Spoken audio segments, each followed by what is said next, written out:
It was around sunset when I curled up on the sidewalk in as many blankets as I could find so I wouldn't freeze. Buffalo winters are rough. A few minutes later, a black Mercedes G-Wagon pulled up to the curb and a man in a cashmere coat rolled down the window and stared at me. "What unit did you serve in?" He could tell I served from my camo-style jacket. I was 2nd Unit Marine Battalion, served 11 years and did 3 tours in Iraq. I run a small foundation that places vets into transitional housing. I have some guest cabins up north. I can offer you a bed for the night. Why don't you let me take you over there? My feet were starting to go numb, which meant frostbite wasn't too far off, so I got in the car. He started driving. His G-Wagon kept climbing up the winding mountain road and finally pulled up to his cabin, which was more like a mansion. He led me in, and I glanced over at his hunting wall and saw several animal heads sticking out. I thought it was strange because he left a thick coat of blood around each of the animals' necks where their heads were severed instead of cleaning it. Charles cooked me a 14-ounce ribeye, poured me a glass of red wine, and sat across from me. We toasted, and I quickly finished off the meal and my wine.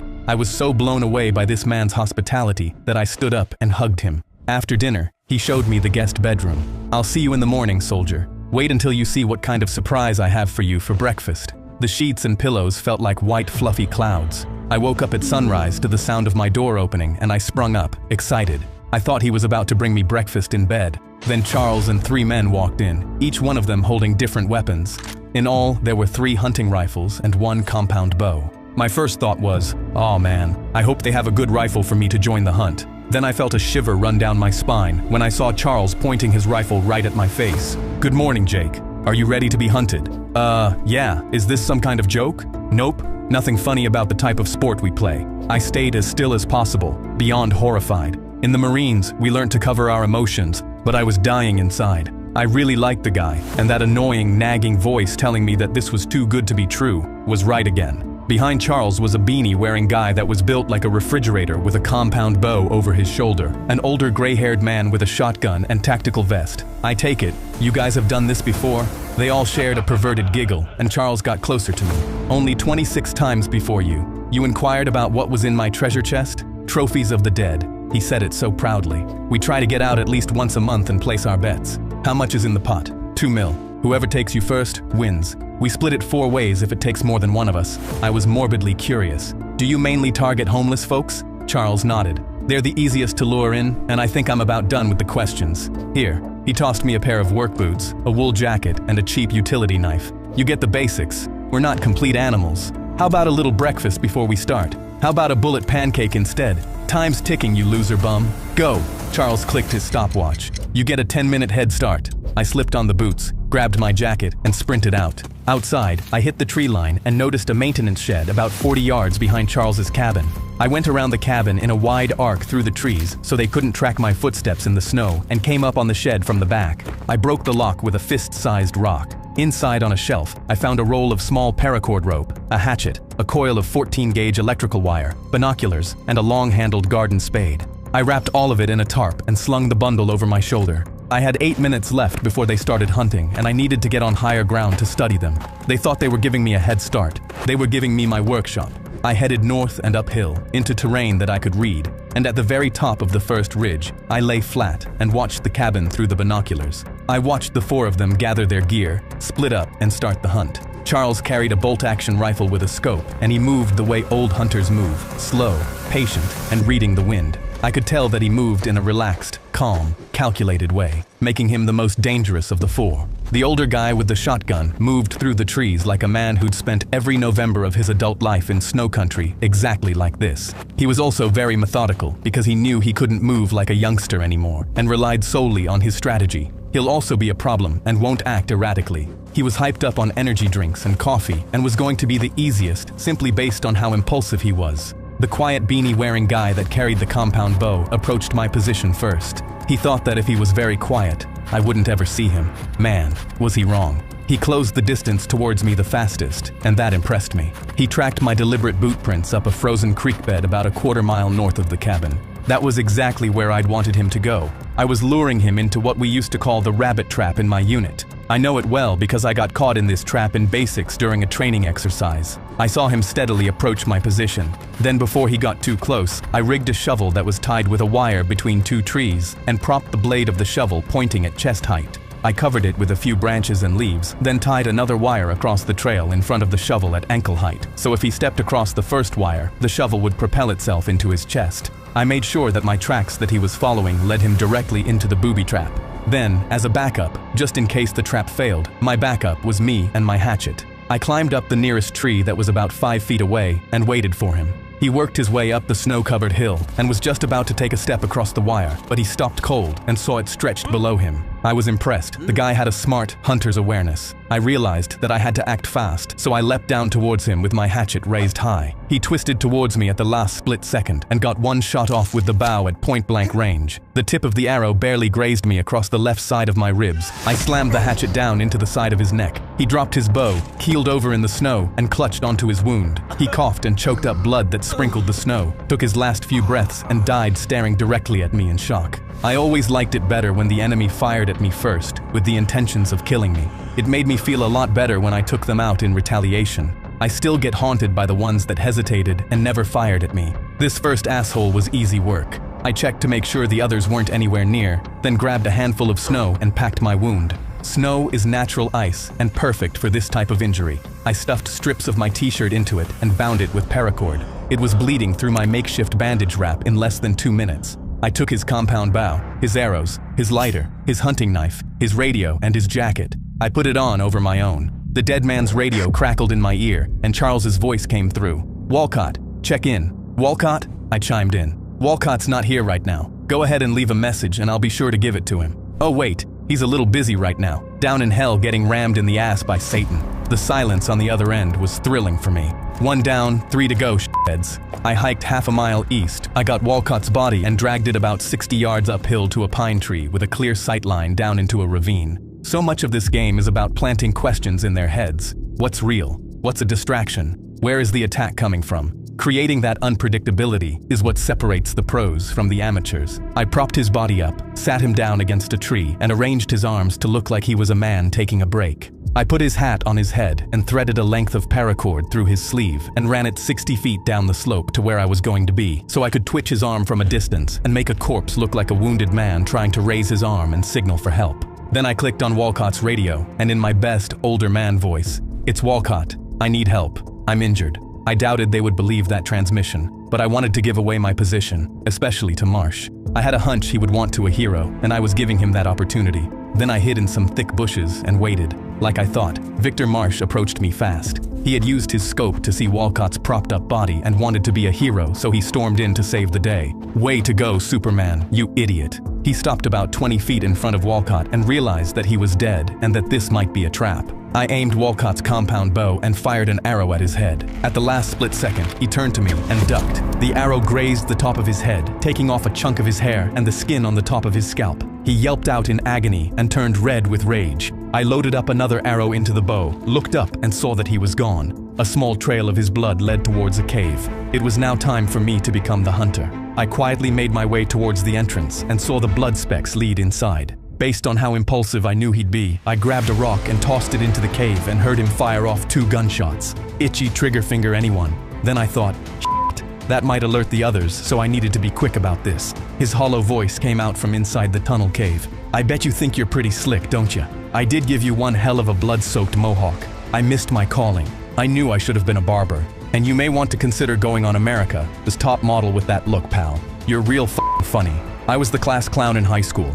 I knew his nerves would seriously be on edge now, so I found another rock, tossed it into the cave and rushed in on the opposite side and slid on my knees. That way, if he was looking at eye level, he would have to take the extra beat to look down, and by then, I would have gotten off my shot. When I entered, I saw him aiming his rifle across the way from me, but was surprised at how quick he was when he whipped his rifle to face me.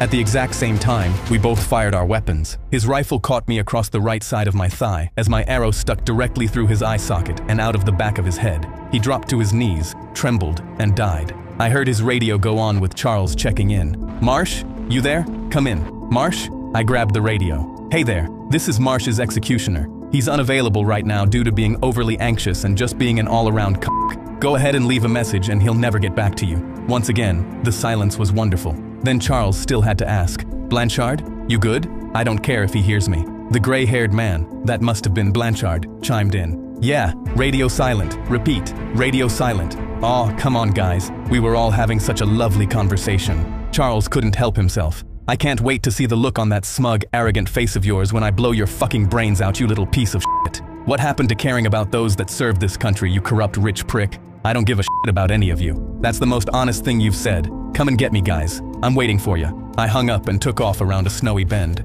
I realized that these last two men were clearly the ones that built this twisted game and had successfully taken out many men before me. I had to find cover fast because I was now bleeding from two places. I took Marsh's Glock, 3 bullet magazines, and his AR-15 rifle that had an awesome scope on it. I rushed towards a small tree cover, dug into some brush, built another small fire, and tried to stitch up my thigh, but was failing and had lost a lot of blood. I looked out over the edge of the cliff and saw Blanchard quickly approaching my position. He was tracking the specks of blood I was leaving behind. My bandages could only do so much. He was a lot smarter and more careful than the other two. He never put himself in a vulnerable position, which meant I needed to be a lot more strategic if I wanted to take him out. If Blanchard was getting close, that only meant Charles was also nearby. I can only assume they would both be trying to trap me in from opposite sides. That's what disciplined hunters would do. Then I put together a plan for him where I would use myself as the bait. He's old, and I needed to take advantage of those brittle bones. I needed to draw him out to where the terrain is rough, and he can't get around as easy. I ran to an area of trees where I would want him to use his scope and spot me. Hopefully that would make him think he has me. I stood beside a tree, giving him just enough of my back so he can spot where I am, without it looking like I'm doing it on purpose. I used Marsh's scope from his AR-15 and could see Blanchard holding a corner of his sleeve loose against his cheek. He did that so he could test the wind and see if he could take a shot at me from where he was. I knew that if I shot at him from where I was, I didn't have a chance, so I waited. I wanted his old ass to make his way through this steep, snowy terrain where it's really easy to lose footing. I watched him through the scope as he aimed towards me, and he was definitely thinking about taking a shot. He decided that he couldn't, lowered his rifle and struggled to make his way up towards me. I started cutting into the base of a smaller-sized spruce tree with the hunting knife and got it right to the point where it was just about to fall. He made his way closer, saw me, and fired a shot at my head. The bullet whizzed by my ear. I ran and hid behind another tree and was hoping to use the falling spruce tree as a distraction that would hopefully give me a clean shot at him. He was looking old and wobbly as he stepped through uneven snow and got closer and closer. I saw the spruce tree starting to snap, crackle, buckle, and fall. I looked at Blanchard and saw him searching for me through his scope. Then he got too excited when he saw me, quickly stepped about 10 feet from my position and tripped onto the ground. As he landed face first, the spruce tree fell directly on top of his back and pinned him face down in the snow. I walked over to him. His back was broken in 2 places, and he was wheezing, which meant his lungs had collapsed from the weight of the tree. He had dropped his shotgun nearby and looked up at me. "You need to help me. I'm a county judge and I have grandkids that rely on me." I laughed. "Why do you think you're so much better than anyone else?" "Because I just am. Dust and bone. No matter how rich or poor, we all end up the same. But you're turning to dust quicker than I am. I demand you to help me. I am your elder, for crying out loud. That makes what you and your pals do that much worse, asshole. You take advantage of your power and deserve everything you're getting. I mean shit, you're getting off easy. You should see what I have in store for your pal." He snarled, then quickly tried to reach for his shotgun.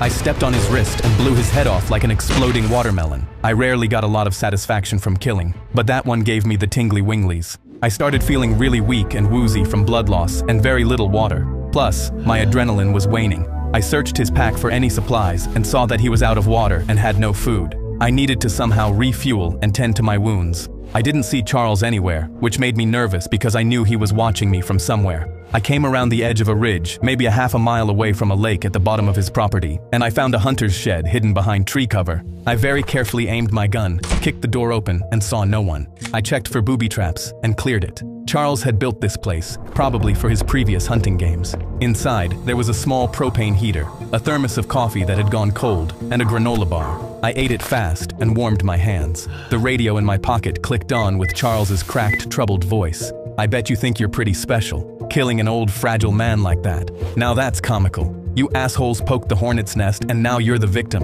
Karma's coming for you, and it's going to be a slow, torturous death." He let out a guttural yell, and my plan to make him lose his composure was working brilliantly. But I still had to be very careful. He'd been a hunter for 40 years and built this sick game. He was patient, disciplined, and had a rifle that could put a bullet hole through a quarter from 300 yards away. And he'd had the entire morning to watch me work. He knew everything I'd done because he'd just watched me do it. He'd probably been 300 yards away the whole time, letting me take out the others. Then I remembered an old training exercise in the Marines we used to call the rat trap.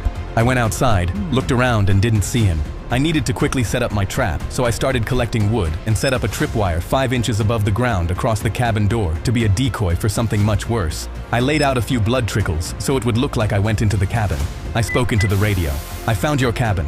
Why don't you be a f***ing man and come down here and face me?" "I'd love to." I quickly snuck out about 30 yards outside of the cabin and climbed up a tree onto a small perch so I had the higher ground, and I patiently waited. Several hours went by and I knew he was planning an attack. Then I heard footsteps approaching and saw him heading towards the back of the cabin with his rifle aimed. Since he chose to go around to the back, I didn't have a clean shot at him. Hats off to him. That was smart. Luckily, I didn't plan my attack from inside the cabin. He might have gotten the drop on me. He searched inside the cabin, and then I watched him step out front. That's when I knew I had him. He looked down and saw the tripwire, shook his head and laughed. I expected that. I left the wire out in the open on purpose. That's when I aimed directly for the trap below his feet with my rifle. All I had to do was hit the wooden trap and it would catapult sharp wooden spikes into his midsection. I aimed and fired. To my surprise, I missed, which gave up my position. The reason I missed was because at that point, my hands were freezing and the cold was making them tremble. It took everything in me to hold them as steady as I could. He took 2 shots at me, which made me fall out of the tree, bounce on some hard ground and bust 3 of my ribs. I stood up, sucked in a huge breath, quickly aimed my rifle again at the trap near his feet and fired. I nailed it. The sharp wooden spikes catapulted up into his stomach and pinned him against the front wall of his small cabin. His whole body went limp, yet he was still suspended by the splintered wood. He had dropped his rifle and stared down, horrified. I walked over as he was spitting up blood. His head was drooping down, and he looked up at me with his cold eyes. "Congratulations, you win." "I didn't win shit, but guess what? You just won a life sentence of eating through a straw in prison." He stared at me, confused. "What the hell are you talking about? I'll be dead within minutes." "Nope. Try moving anything below your neck." He tried and was comically unsuccessful. "Those wooden spikes caught your spine, and the way your body and neck is slumped over right now suggests complete paralysis from the neck down. I've seen it before." It slowly dawned on him that I was right, and he begged, "Please, kill me. I'll do anything. I'll give you millions. How do you want it? Cash? Cars? Yacht? Don't make me suffer for the rest of my life. I'll give you whatever you want. I'm not for sale, dickwad." I kneeled down in front of him. "Get a good long look at me, asshole. Remember my face as the man that ended you and all of your friends." He started crying like the bitch-ass loser that he is. I walked away, radioed the police and told them the truth. After a thorough investigation, they concluded that I had the right to self-defense, and Charles spent life in a prison hospital being fed prison food through a straw. The VA got their act together and gave me enough money so I could get a place down in Florida on the beach. Plus, I can work construction down here all year round. F*** the cold.